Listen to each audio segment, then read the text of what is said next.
And we're back once again, Blue Corner. This is Dennis, and what a week it's been. I mean, the week's only just begun for us, but we finally got to watch the circus that is the Floyd Mayweather versus Logan Paul. Obviously, a lot of people tuned in. You know, a lot of people like to throw a bit of shade, but a lot of people tuned in. But look, before we get started, as I always say, make sure you hit that subscribe, like, share, comment. If you comment, I'll probably get back to you, so be nice. But yeah, look, this week I've got a different episode once again. We touch in the land of Muay Thai, kickboxing, MMA, bare knuckle, which is a first for this show. But yeah, like I tried to do a little bit of research and tried to get the right fight record, and I couldn't do it. So I'm actually going to let you, talk a little bit about your fight record. But before you do, I have to tell everybody who I'm actually talking about. I'm talking about none other than Michael, the badass, Badato. How have you been? How has the start of the year been treating you? And yeah, what's the latest? This year's been good. Every year's been good. But for all my followers, all my listeners out there, thank you. And just goes to say, like, I'm always appreciative. And this year's going to be a big year, but even next year's going to be even bigger. So the best is yet to come. And why is this year going to be such a big year for you? Well, not only just fighting wise, I'm trying to build on my own brand, which is Mad Invite.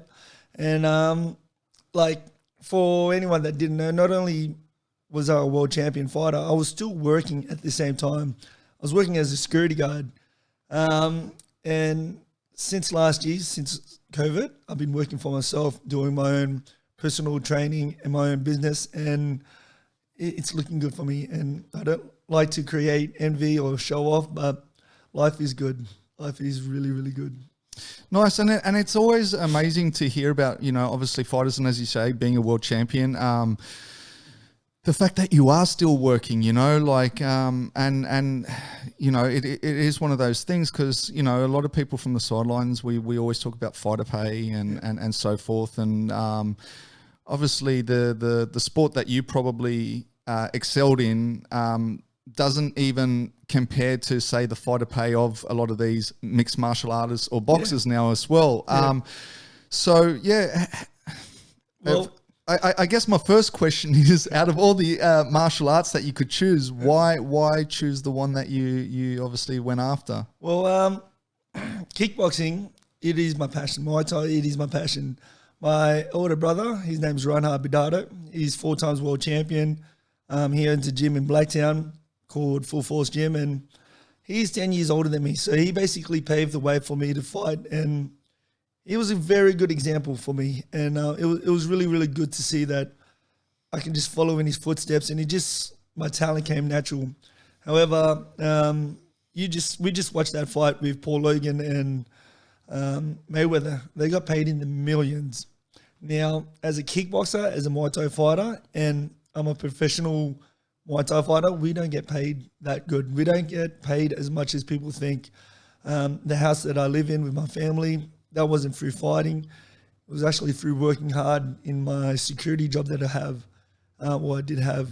So, that there is so many kickboxers out there that really just stuck with the game and stuck with their passion, such as John Wepa, Steve McKinnon, and I look up to them because they weren't in it for the money; they were in it for the glory and for themselves. And if you really love doing something that you really, really love doing, regardless of the money, you'll do it. So yeah, I found the way to do it, and here I am now. This is my chance to pay back and give back to the community and give back to what I do and what I do love doing best, which is kickboxing, and Muay Thai. So now I'm passing on my knowledge.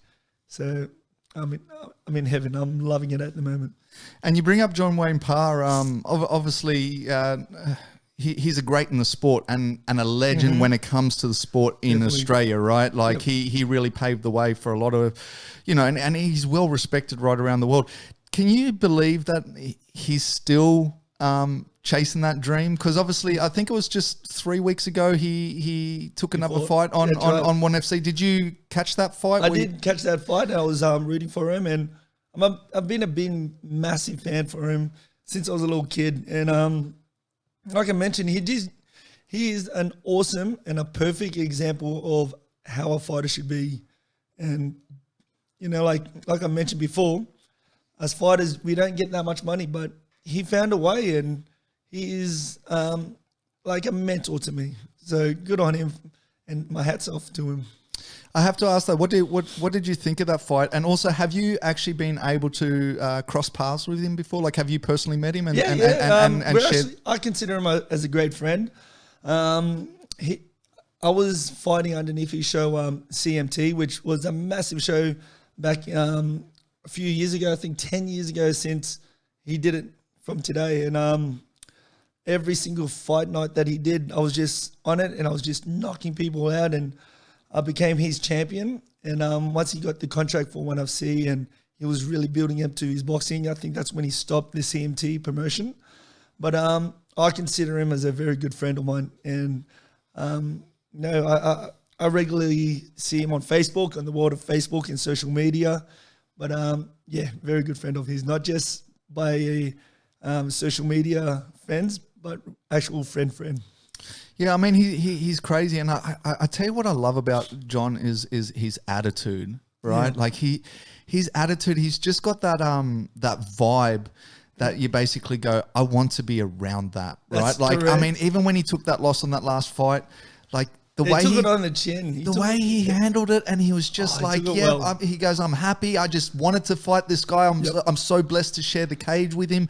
Like, it was just, I don't know, like, he reeks positivity. That's right. And I think not even the fight, I think the world needs that, right? That's Like, right, he's just a beautiful soul. That's time to time I try to be like that, and he's a good mentor for that. Like, he took that loss on the chin, and you know, he's still training, he's still going, and that's a good example. And he's a good example for his kids, for the people out there looking up to him, because you know, for the times you want to give up, for the times you want to just, I can't do it anymore, people are watching you. And, you know, a lot of people are watching him, and he knows how to carry it well. And does he carry it well? And I would have to agree with you, because look, for people that don't know, I was actually meant to get you on a couple of weeks ago. I had something come up. We had to reschedule.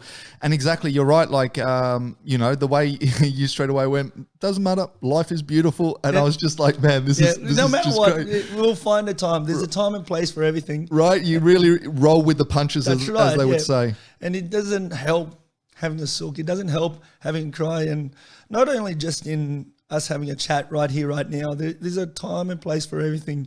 And I truly believe, like, you know, if it doesn't happen 1 week, we'll just aim for the next week or the week after. And having a sulk or whining or just being negative in any situation, in life in general, does not help. So, yeah. Well, I agree. I'm always a big pusher of the energy that you push out into the world. Yep. Is the energy you get back, right? So you find a lot of people that are very negative all the time. Yep. They do have bad things happen to them. Yep.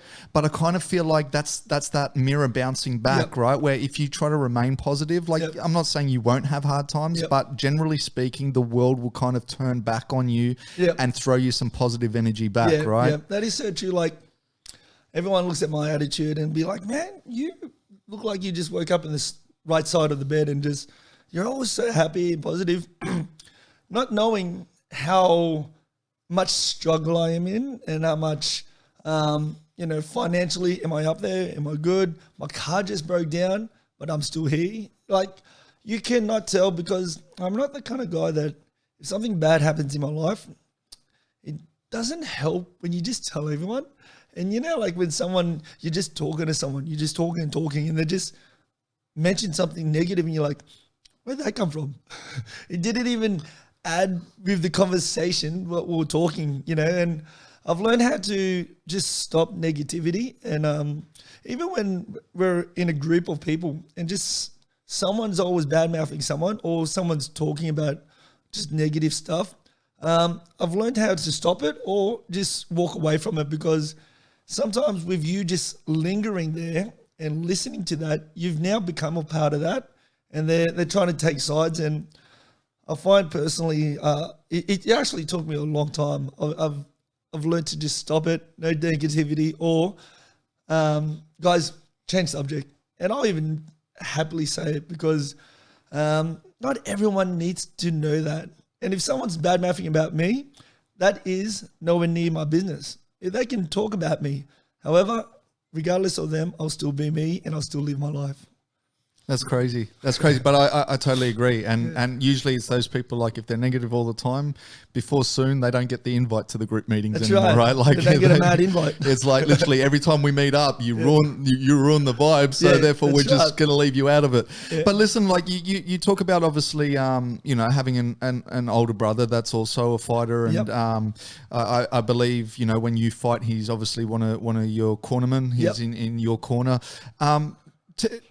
Tell us about the little process there. Like, was it always like? Do you kind of feel like you were always going to follow in his footsteps? I did. I mentioned before, Reinhard Badato. There's actually 3 of us brothers.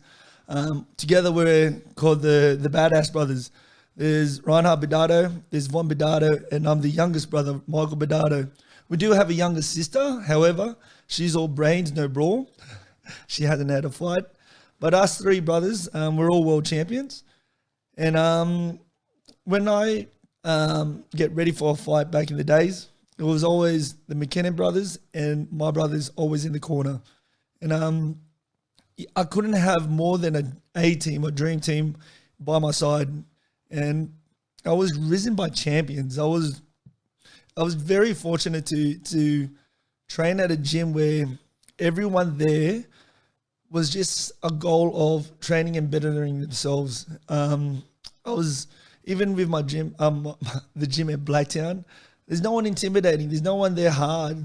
We're all there as a family-orientated gym, women-orientated, kids-orientated. Like, I'll be training, and my kids are running amok everywhere. So, like I mentioned before, my brother, I was risen by positive people. And people that have been there, done that, and still doing it to this day. So, just training with the people, the best of the best in the business, it does help. And, champion begets champions. I have to ask though, were you guys a handful for your parents? And what I mean by that is, obviously having 3 fighters under the same roof, and siblings do, especially at a younger age, you disagree a lot and things like that. Was there ever a problem, or did you guys literally put on the gloves, go out into the backyard and sort out your differences? How was it growing up? Between us brothers, we're all good. We're not those kind of family to fight physically like that. I can honestly say words do hurt more than a punch. Thoughtless words hurt more than a knife to the back. So you know what I mean? We never actually fought physically, but we have said words that you just can't take back, and you're like, oh my gosh, what did I just say? But regarding family, I was a teenager fighting, and I had to hide it from my mum because she didn't approve at fighting at that stage. I can honestly say my parents are old school. They don't understand that we train really hard for a fight. They're more like they're in the caring boat where they just don't want to see you get hurt. And I can honestly say that watching someone that you love is probably one of the hardest things you ever witness. I remember my wife fighting and I just couldn't even breathe. But you got to put your faith in them and be like, no, you train for this, you got this. But like I mentioned, there's 3 world champion brothers and there's a younger sister. And I remember this one time we were at King's Cross, we were drinking out, and my sister blasted at me, and she's like, Michael, you know how hard it was for a girl like me to go out for a date with 3 world champions? And I was like, oh my God, where's this coming from? And my sister's like, all the guys are intimidated to talk to me. All the guys are scared of you guys. And it was so hard for me to date. Look, I've only had 2 boyfriends ever in my life, so I don't get around. I'm a good girl. I go to church, so stop meddling in my business. And just like that, my baby sister just grew up. So, you know, it wasn't, I can honestly say it wasn't hard for me, but elsewhere in the family, it is hard. Another thing being a Badato as well, that I thought it was hard was, even though that my brother paved the way for me to fight, he became a world champion by the time I was in my teens. It's kind of like people expect you to be as good as him, and to fill in someone else's shoes, and especially big shoes, it's really hard. So I had this a shadow cast over me, and I remember me and my middle brother were fighting, and there's been fights where I just don't want to be there. You know, the heart wasn't into it. I was only fighting because my brother was a fighter. And then I remember taking a loss to the chin, and I really had to soul search that night. And I was like, you know what? I can use that as an excuse, or I can fight. And when I said I was going to fight, no more using the whole shadow as an excuse. No more using my brother's a world champion, so I have to be a world champion. No, if you want to fight, Michael, you got to fight.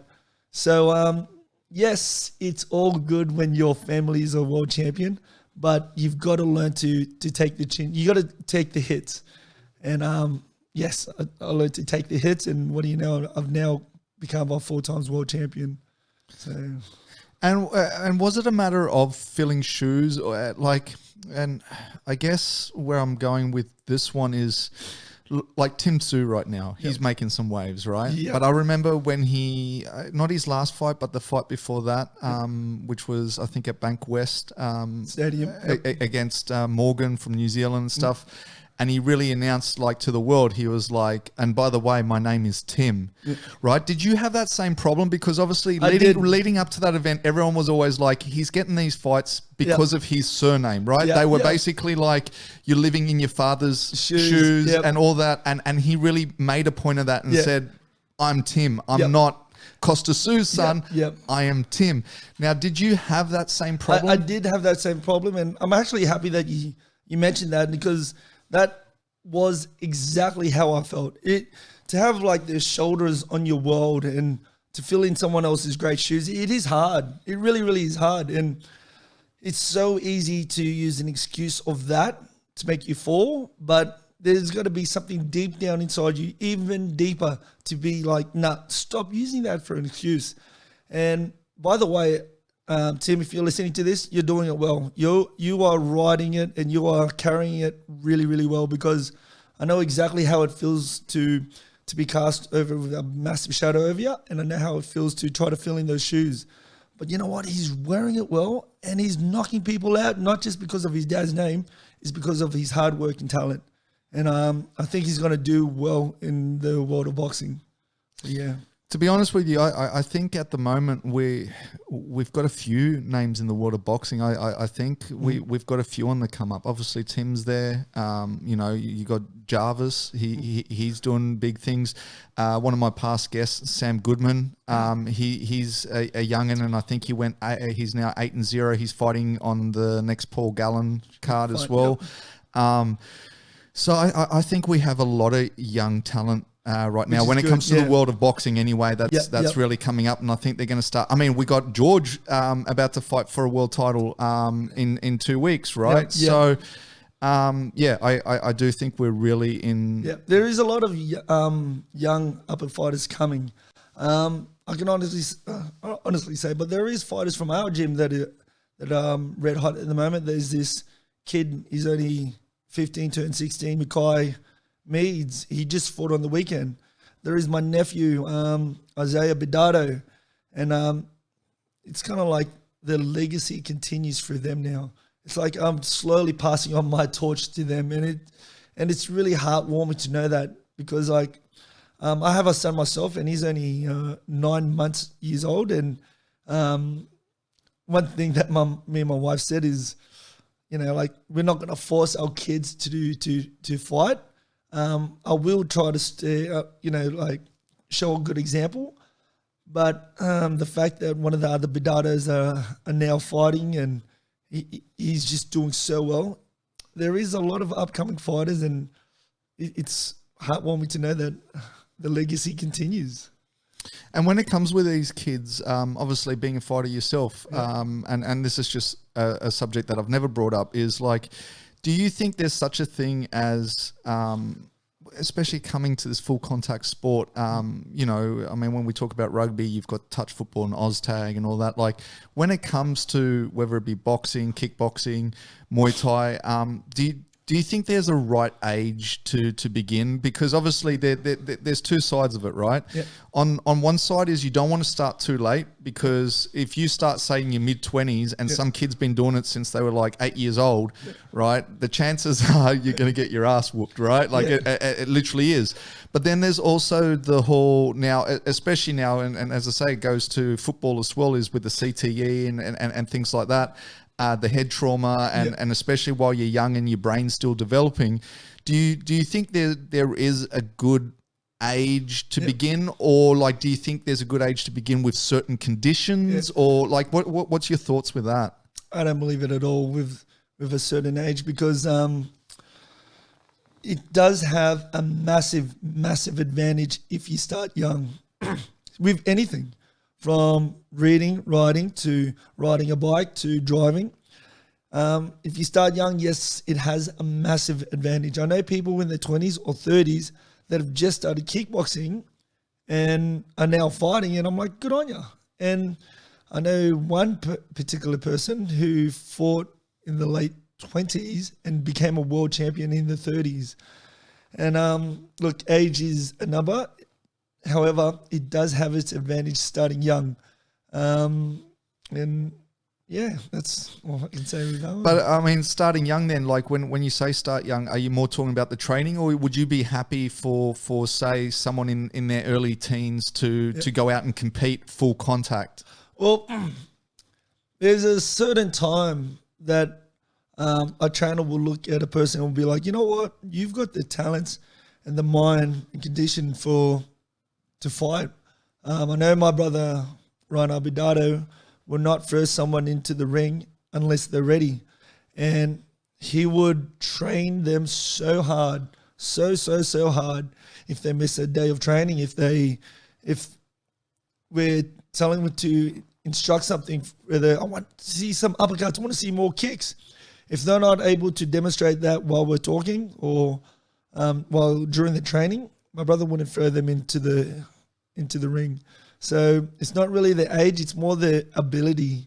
And even when I was fighting, I was a kid, age 16, 17. I was fighting people twice my age. I was fighting people that were real men in their mid-20s, mid-30s, and I was still knocking them out. And one thing that I remember saying to myself, it's not really age, power, speed that scared me. It was more that talent and their abilities. If I saw their abilities through a previous fight, I'd be like, this guy is good. And I remember fighting people that don't even have abs, that just look as average can be, and they're the ones who gave me the hardest fight. So it's not really about the age, it's more about the talent and their abilities. That was more intimidating for me. And talking about hardest fight, out of all the fights that you had, if this is win, lose, draw, whatever, if there was one fight that you were like, I earned my keep that day, right? Or in whichever way, like looking back at your career, and I say that like obviously your career hasn't finished, so I don't want to go looking back as in like you've finished your career, but to this point, what's the toughest battle in your eyes that you've had, and why? I fought a 9 times a world champion, multiple world champion. His name was Johan Ledon, and I fought him in a CM team in the cage. So stand-up fighting rules in the cage. And like I mentioned, he's 9 times world champion. He had 130 fights at the time. I only had 50 or 51. And the odds for him against me, no one put their money on me. There was like a 50-1 odds. And not only did I beat him, I knocked him out. And I just remember training so hard for that fight. And not only did I train really hard, I still had to work at the same time. So I would work a 12-hour shift. Back then I was working at the Opera House. I work a 12-hour shift. I would it would take 2 hours to travel there, an hour and a half coming back, and then had to train. And then on my days off, which I only had 2 or 3 days off, I would just train. And I was just always physically tired. And I just remember just after that fight, it was like, oh my gosh, that was the hardest fight of my life. And when you mention the hardest fight, I don't really think it was like the fight itself, it's the training camp. And people would always normally say, any fighter would say that it's the time at the gym is won, during the training camp. The fight is won during the time in the gym, the time you're jogging, the time you're training. It's not really in the ring. So it was that fight, Johan Ledon, that was my hardest fight. And I guess part of the battle that everyone always talks about as well is the fight camp, right? Because the fight camp, there's so many ups and downs that, as I always say to people, like one day you feel like you could be the world champion or beat the world champion, and then very next day you feel like you're an amateur again, just because for whatever reason your body's breaking down, and it gives you a little bit of fear, right? But then a few days later you're good again. The training camp is it's an emotional roller coaster. It's really, really hard because you're right. Some days your dopamine levels are up and you're just on top of the world. You're training well. And, to be a world champion, it's for me to train for a fight. The universe has to be in line. My house has to be clean. My wife understands that I've got to be in training.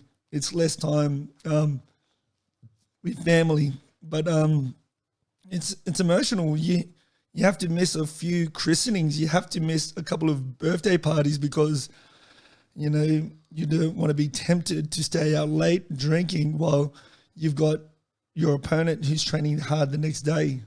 So the training camp is definitely way more harder than the fight. And it's the training camp that makes you, it builds you. It's the training camp is what makes you a champion. Has there ever been a time though in all of your fights that you've been backstage warming up and you're like, every fighter's probably worst nightmare where they feel like, damn, I don't feel like I did enough this camp for whatever reason. And it could have been early on in your career where there was a little immaturity maybe because you're talking about like missing christenings and stuff like that, right? And obviously seasoned professionals, I see that all the time. Like, I mean, you'll even have pros that'll move into the gym and they leave their family for like 2 months, right? Like, because they just isolate themselves. But, you see, once again, we're going like guys that start at a very young age, they're teenagers, they have a friend's 18th birthday or 21st birthday and they're like, well, it's just bad timing, but I'm not going to miss my mate's birthday or whatever. Have you ever had moments like that? And then gotten to the backstage, you're warming up, you're hitting the pads and you're like, you know what? And it's hard. It wasn't actually in the backstage. I remember having this fight and when you're fighting in the backstage, everything's all positive. But then when push came to shove, I'm in the fight and I'm just losing this fight. And I'm like, I don't even know why I'm losing. Like, this guy should be nothing to me. I'm trained with champions. And then just like that, something just clicked inside me where I just gave up. I remember just going down. I wasn't even hurt. I remember just going down and I just stayed down and I was just like faking it. And I was like, you know what? When your heart and your mind does not want to do it, physically you just can't be there. You don't want to be there. And I remember just that fight, I was just so ashamed that I just given up. My trainer, Stuart McKinnon, we had to talk that following week. He's like, Michael, what you did on the weekend, that was pretty bad, man. I can't train you if you're going to be like this.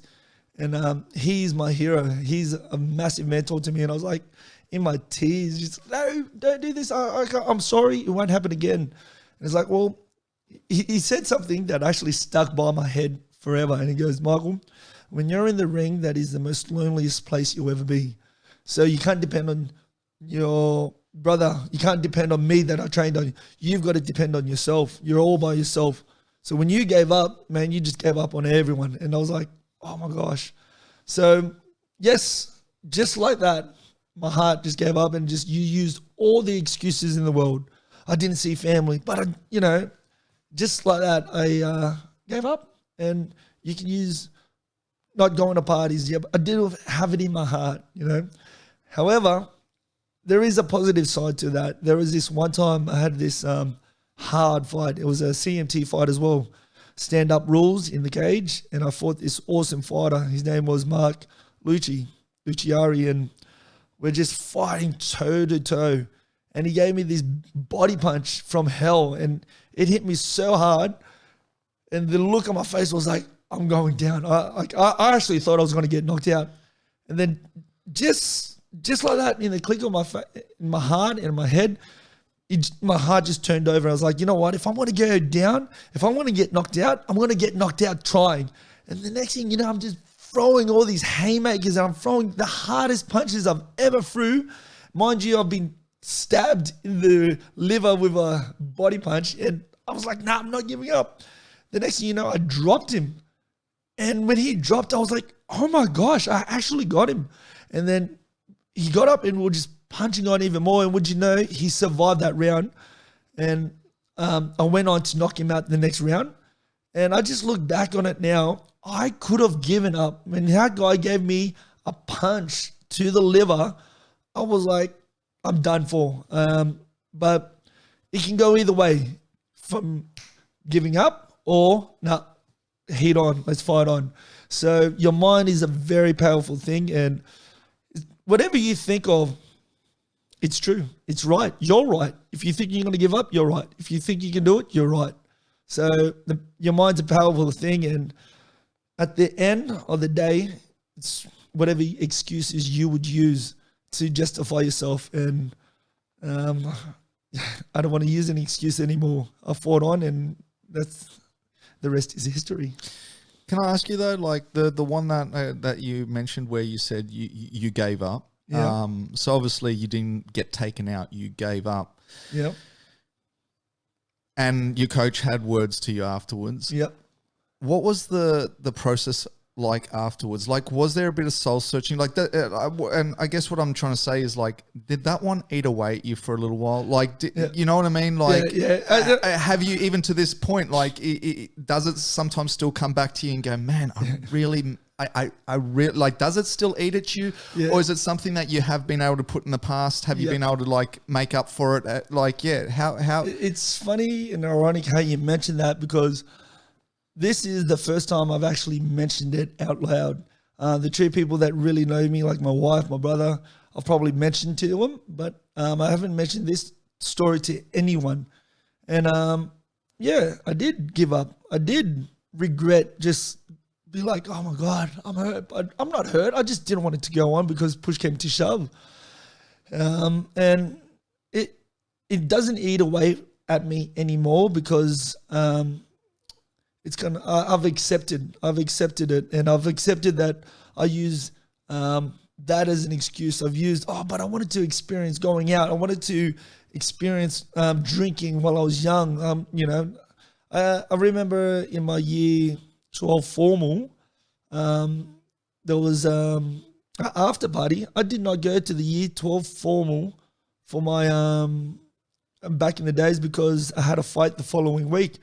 That I regret. However, I'm a world champion now. I'm a multiple world champion now.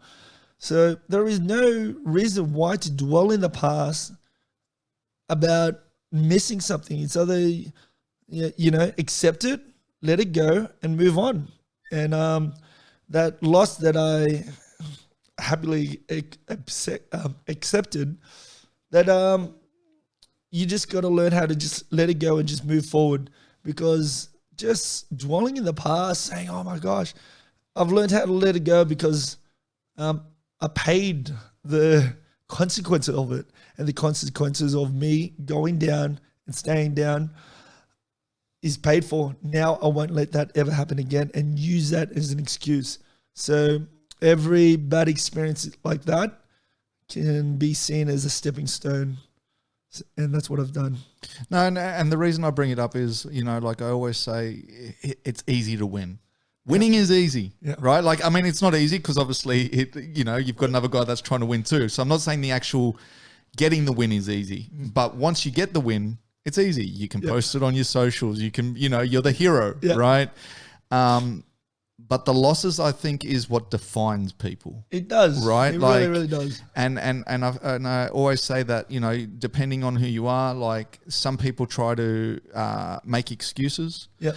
Some people try to shy away from it. I mean, the amount of times that fighters, say like they'll clearly have a loss, and it's not even by a decision by a bad judge's call or whatever. Like they were taken out of the fight, they gave up, whatever, and they'll turn around and go, "I'm still undefeated," and it's like, well, no, you're not. Like, yeah, exactly. And then you have others that are like, yes, I take this loss. Yep. And move on. I totally accept this loss. Yep. I'll learn from the loss. Yep. And I move on. And it's usually those ones that I find end up like bouncing back a lot quicker. Yep. And I guess that's why I find it interesting. Like, and that's what I mean. Like the fact that it wasn't a loss, but it was a loss that you gave up on. Like, does it sometimes just eat away? Like because you're just like, damn, I really let myself down there. Yeah, like I mentioned, just use everything as a stepping stone. And there was this one world title fight, my bare knuckle fight in Myanmar. Leafway rules: headbutts are allowed, picking up and dumping. It's a very, very violent sport. I had to travel to a different country just to do it. And I fought the number one contender, and he was undefeated.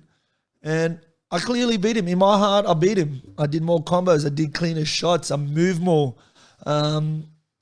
And I lost the world title because of bad decisions, bias.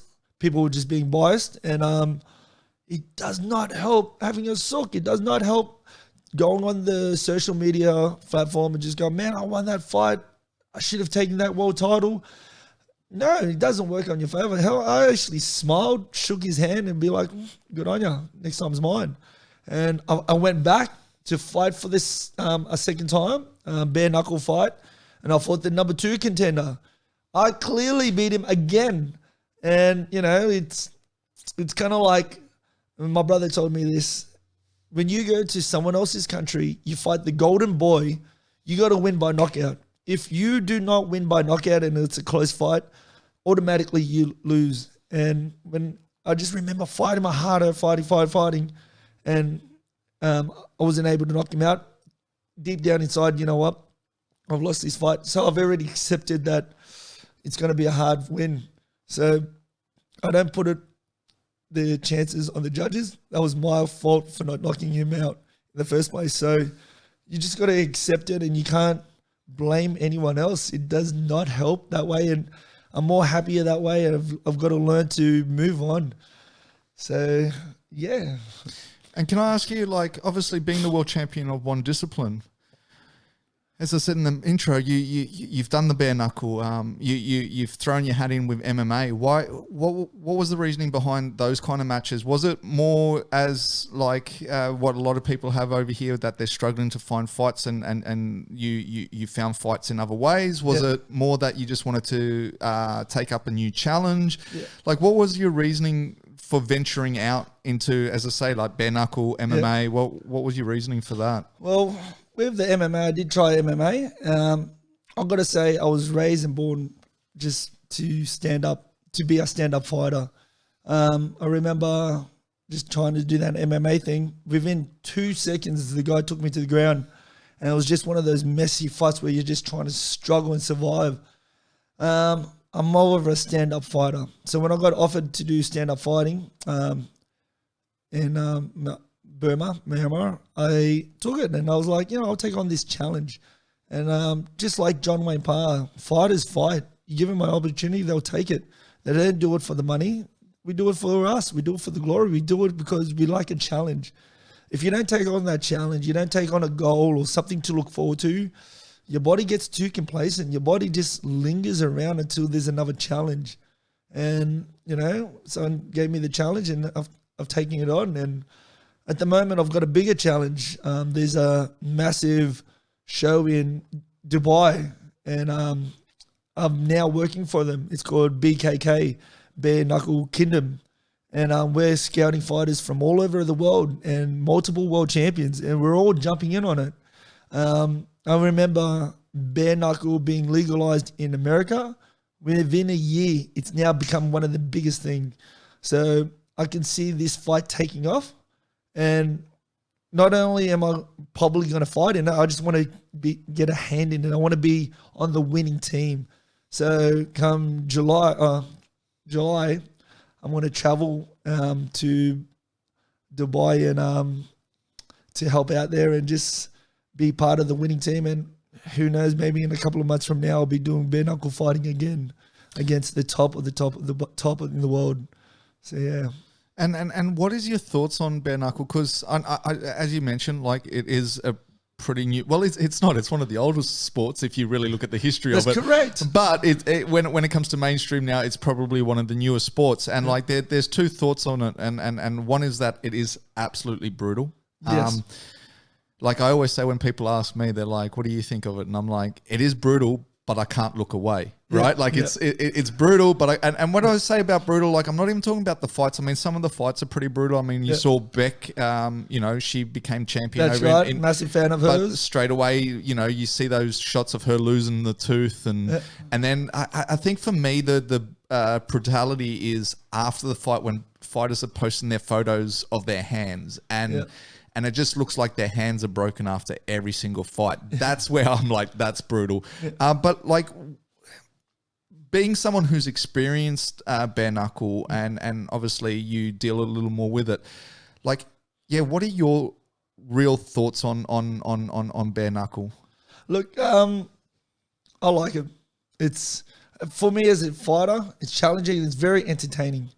And like the one thing that I like about Leafo when I jumped in, it's a sport and more of a tradition, that it's been around for years, that sport. And like, look at Muay Thai and kickboxing now. And, like here in New South Wales, you have to wear elbow padding, you have to wear headgear. And we're like, man, Muay Thai has been around for many years and we're just changing the sport by wearing pads. I think it's wrong. People come to see people fight. People train so hard so they don't get knocked out. Let a fighter fight. Like you mentioned before, these bare knuckle fighting has been around for centuries, and putting on these headgears and pads, we're changing technically the sport. Let the sport be played. Let the sport be watched, and people want to see that. And like people do want to see people get knocked out. And in the world of fighting, anything can happen. Anything can happen, from someone versing a dad bod to someone very muscular. And what do you know?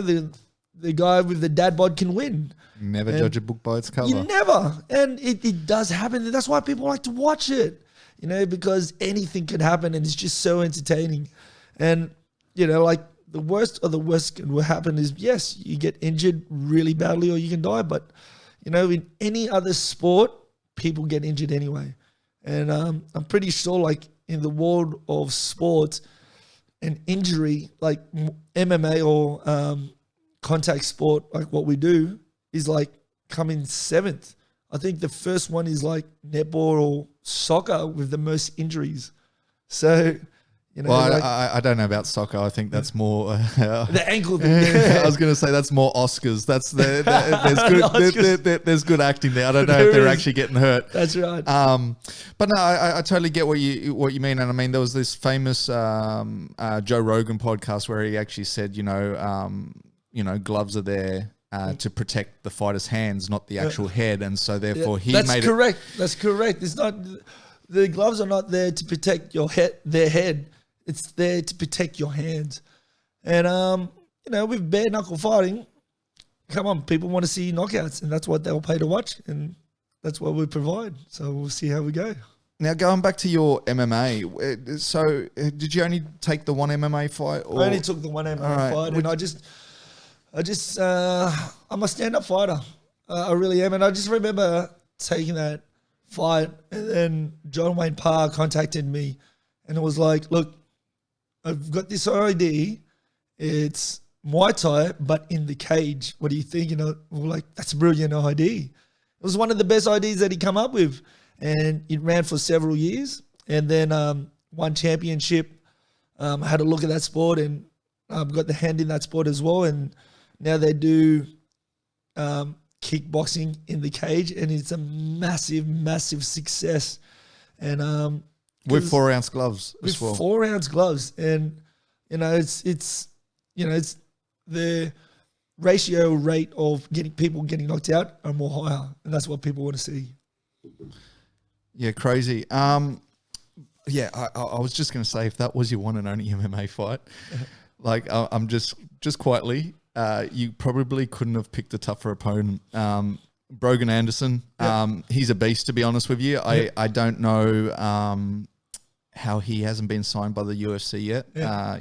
A kid comes out of Dunedin. I've seen him live, and mate, that guy's a tough opponent, and to have that as your one and only, like I'm like, if smart you opponent as well. Like he knew that I was somebody in the stand-up room, so he took me down within seconds.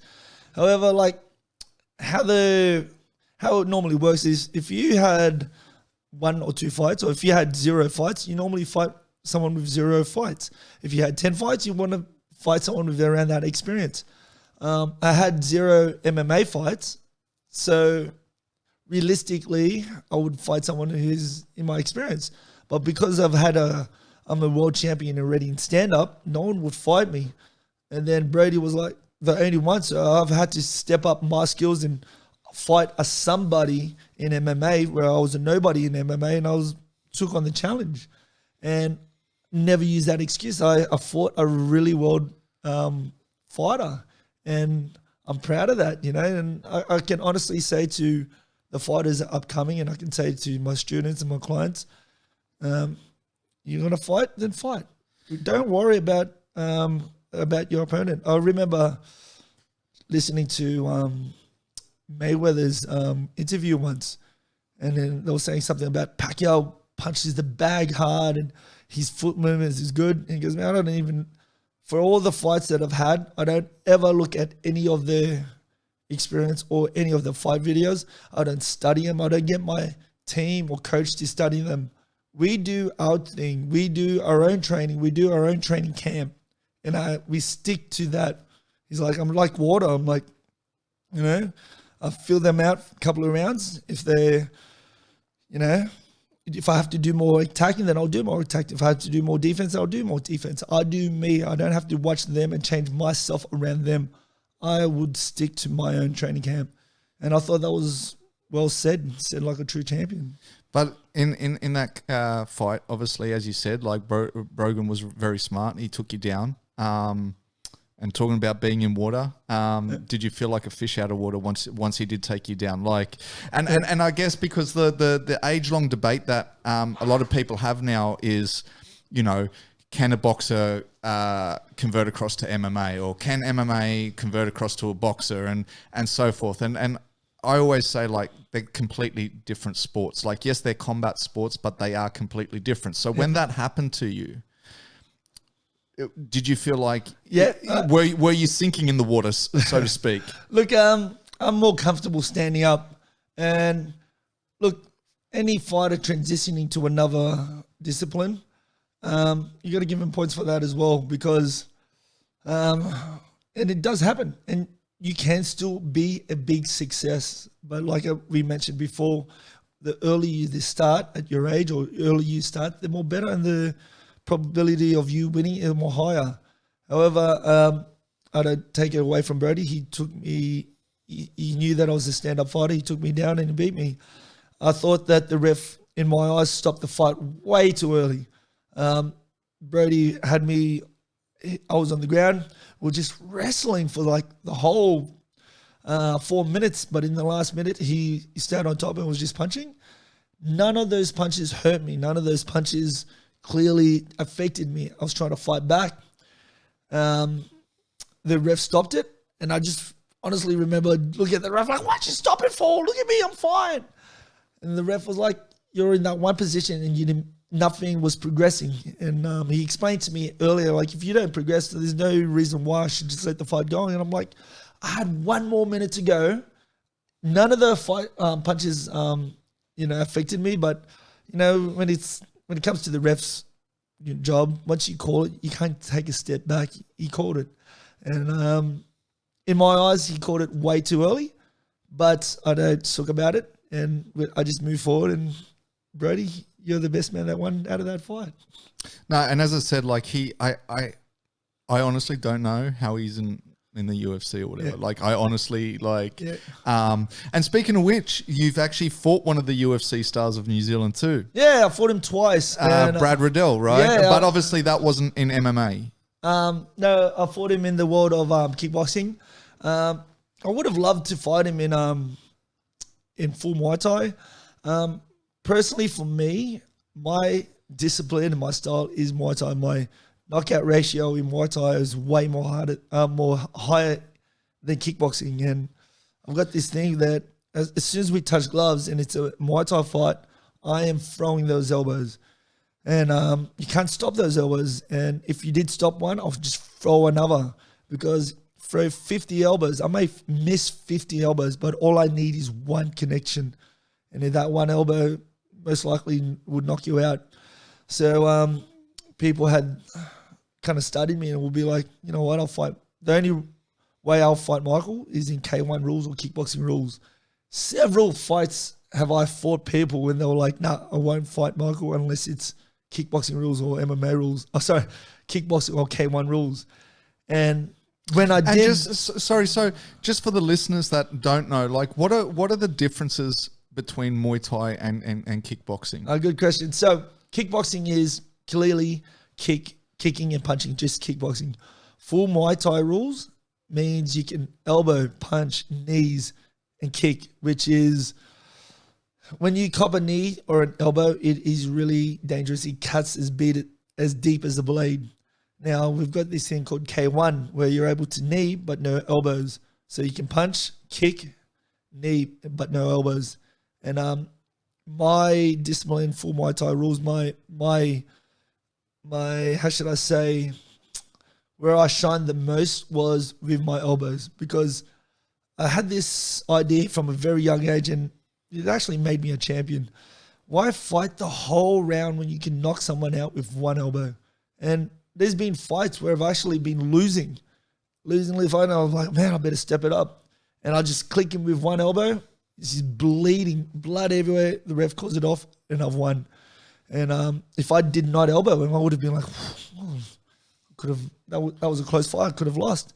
So at a very young age, I knew my elbows were weapons. They are very dangerous. So with some most good fighters, they knew my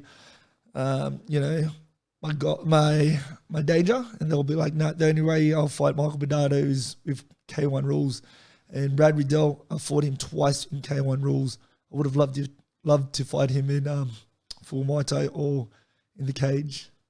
But good on him. And if Brad Riddell, if you're listening to this, big fan of yours, keep going, mate.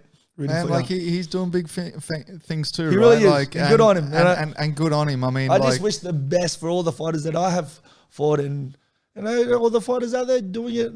Like I'm just a small man trying to make it big in the world, and he's doing the exact same thing. And good on him. No, but you're right. I forgot what fight it is, but there's definitely a fight, and it's up on YouTube.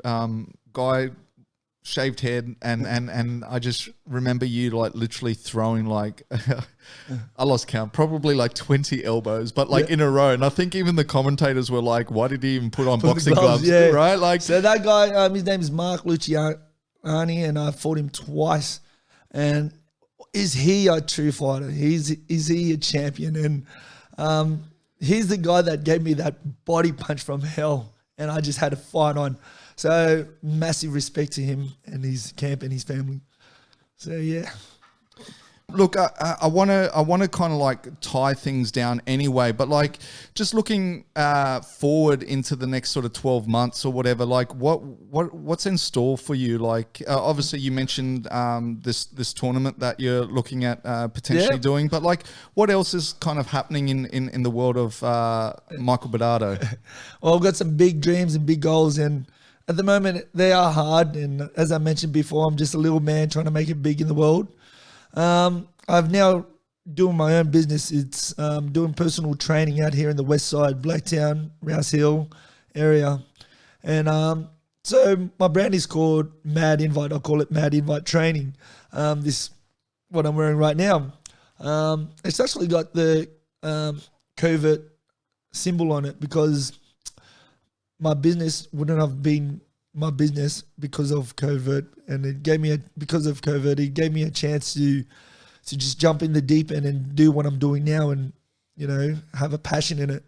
But look, I'm just hoping to build it up big, and hopefully we'll have Mad Invite jackets and build my own company up from scratch to where I am now, and maybe it'll be the next Adidas or Nike, who knows? I'll have my own gloves that are Mad Invite, and hopefully I can be in my brother's shoes and have my own gym. But I've got to do one step at a time, and dreams do come true, which I truly believe, and I'm going to work my butt off until I get it.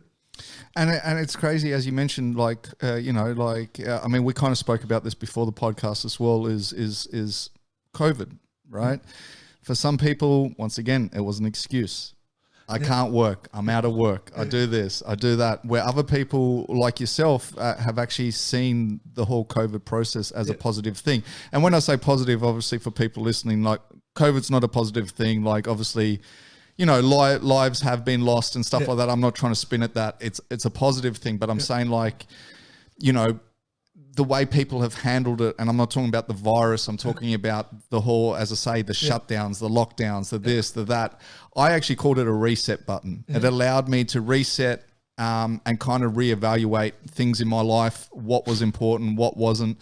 But it's just, it's funny to see, or amazing to see how, two people, same scenario, handle it totally different, right? That's correct. And I could honestly say it was hard. It was a big fall for me to lose my job, and it just gave me a chance to do what I'm really doing now. I've got enough clients to have my own business, and I just remember the first week the lockouts actually happened. I lost my job, and I had nothing to fall back on, and I mean nothing. All the gyms, pubs, clubs were closed, so literally I could not work with my work and trade of what I did my whole life. I couldn't make any money. And just one by one, people just started messaging me, do you train people? And I did. And I'm just so grateful now of how my life turned out. And, I'm not denying that a lot of bad things happened in COVID, but I just turned it around, and I had to, because if I did not turn it around and took that advantage of training people, I would not be seeing the success that I'm seeing now. And I'm not the kind of man to create envy, but I'm just so grateful for the way things turned out right now. And now that it has turned out this way, I want more, and I want to give back to the community and just keep giving out the knowledge that I have with my boxing and stand-up fighting, and pass it on to my students and pass it on to my clients. Beautiful, beautiful. Well, look, on that note, I am going to wrap it up, only because I know you've got places to be as well, and I kind of feel like we're really chewing into that time. And the last thing I want to do is have you speeding, causing an accident, or getting a ticket. But listen, for people that want to reach out to you and kind of like either like join your journey, obviously as things start to reopen up, hopefully we'll see a few more fights out of you, or even people that want to reach out to you and potentially have a PT session. Like, do you service all of Sydney? Like, what's the deal? Like, if people want to reach out to you, what's the best way they can kind of get in touch? Instagram. By far, Instagram is the best way to contact me and just see how I'm doing in life. And I'm trying to build myself through the world of social media, because I started off late. But if you Instagram me on Michael_Badass, you will see me and see my funny stories and how I pass on my knowledge to others. And Instagram me. Perfect. And the last question I'll ask you before I get you out of here is, I didn't, and I should have, Badass. Where did that come from? Very good question. My brother, like I mentioned, was 10 years older than me. And he always said the commentator normally gives you a name. You got to earn that name. It's normally the crowd that just looks at you. And if you're fast, if you knock them out, you don't give yourself a name. back in the early 90s, late 90s, the crowd gave you that name. And my brother was known for knocking out people, and it was like, man, what a badass. So people stuck by that, and it rhymed with our surname. My brother, when he fought, the middle one, Badato, it was like bad to the bone. And when I fought, I wanted to use my speed. I went a different direction, maybe rapid fire. But then my brother had this idea, and it was one of the best ideas. He said, I think you should be a badass as well. So when we're all together, we're the badass brothers. And I was 16 at the time. If you guys have kids, you can pass on that name to your kids. And just ironic enough, I was 16 or 15 when my brother told me that. I now have a son. He now has 3 sons. So one of the best decisions we've ever had in life, and the legacy now continues. Nice. And the thing that I was going to say, to interrupt you a little bit, was like, and it also scares your sister's boyfriends away. So, look, man, like I really do appreciate the time. I am going to end it there. Look, I could chat to you for, I reckon, another hour easy.